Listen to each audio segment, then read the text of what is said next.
Presidential candidate and anti-vaxxer Robert Kennedy Jr. says instead of getting a shot to prevent polio, it's better to sneak up behind the virus and bore it to death. After being introduced by Steve Bannon, an unvaccinated Robert Kennedy Jr. wonders what fresh STDs he's about to catch from using Steve Bannon's microphone. Charles Cotton, the president of the National Rifle Association, kicked off their annual meeting by reminding attendees that the only thing that stops a bad guy with a T-shirt cannon is a good guy with a T-shirt cannon.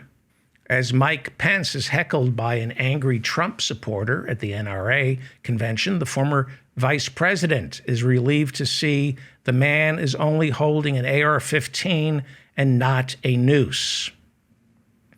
As his wife, Karen, stands blindfolded before a firing squad of Trump supporters, Mike Pence decides the prudent thing to do is finish the speech he came to deliver and then say something afterwards in private.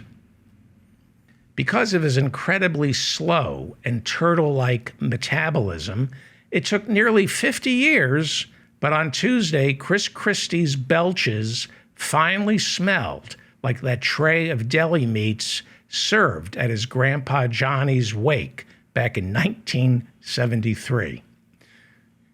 Took a while to process that deli tray, but those belches finally started smelling like it.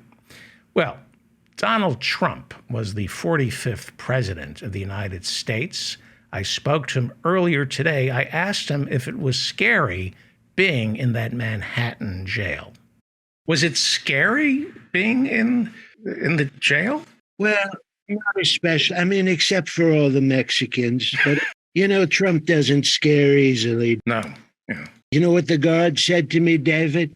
What? You know what they told me I had? What? Cojones, David. I'm sorry, what? They told me I had cojones, David. I'm not making that up. Not making that up, David. You know what that means? You know what that means, cojones? It's Honduran caravan for balls, David.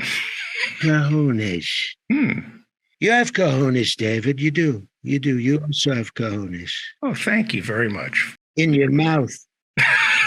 In your mouth, David. That's where you have cojones.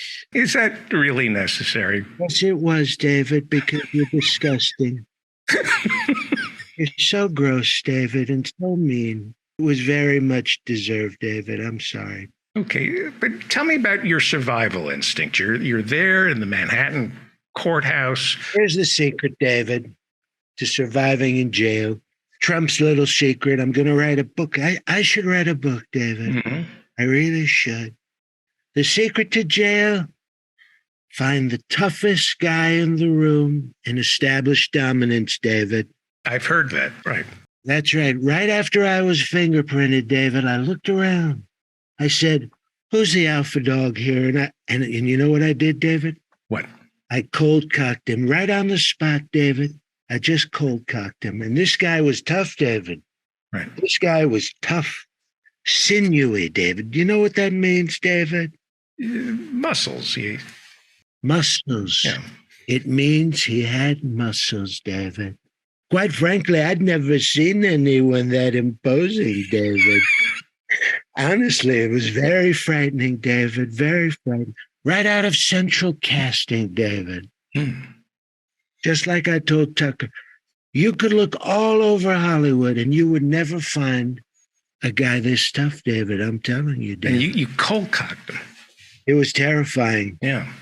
How dominant and how central casting, muscular this guy was, David. Most men, I cold cocked him. Most men, David, I'll tell you what, most men would have crumbled, but not Trump. Not Trump. Not Trump. I looked him straight in the eye, David, and I said, you know what I said, David? I said, what are you looking at, punk? That's what I said. What are you looking at, punk? Oh. Right? Oh. I know. And I beat the living crap out of him, David.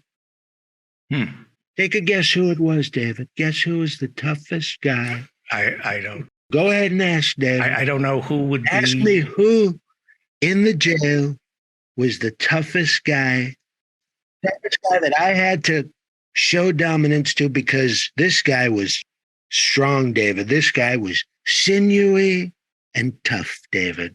Okay. Who was the guy? It was me, David. It was me. I was the toughest guy in the jail cell. And I had to show me who's boss. I had to kick my own ass, David.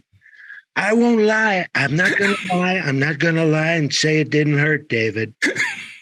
So you had to establish dominance. Oh, it hurt, David. You know what was the worst part, David? What? The rape.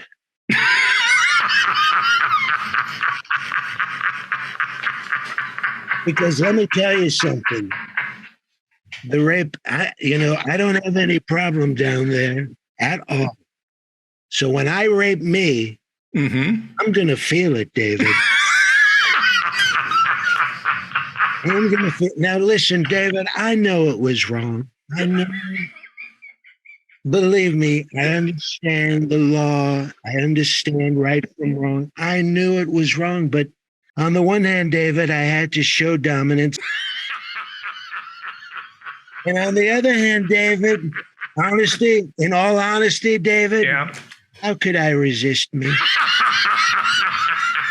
But the bottom line is, David, I took care of business. I took care of business, David, and I put me in my place.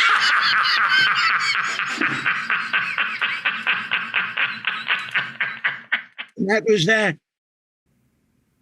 That is my interview with the of the United States, Donald J. Trump. I'll be playing more of that interview later in the week. I'm being handed a note that it's Robert Smigel, and that's not true. That was Donald Trump, not Robert Smigel. You made a mistake. It's Donald Trump, 45th President of the United States.